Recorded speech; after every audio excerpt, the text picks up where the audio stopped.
ครับผมนะมีตัวแล้วครับผมเข้ามาได้ตัวหนึ่งดูจะอยู่ไหม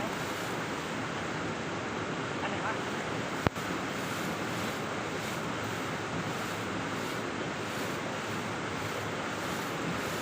ไม่ใช่เป็นติดต่อแล้วผมครับ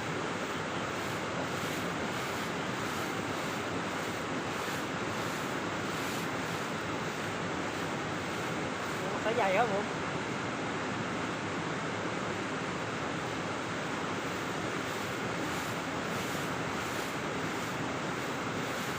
อ๋อเต็มปากเลยครับ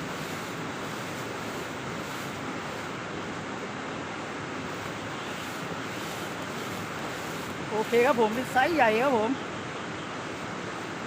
มาเริ่มมาเทิมเลยครับ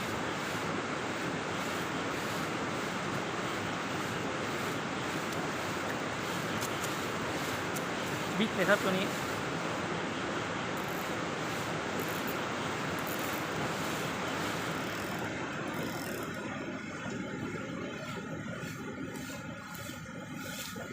โอ้ตัวสวยมากเลยครับ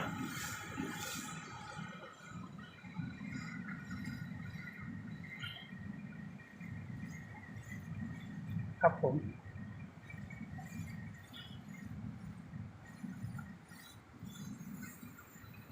โอเคครับผมรอลุ้นตัวต่อไปครับผม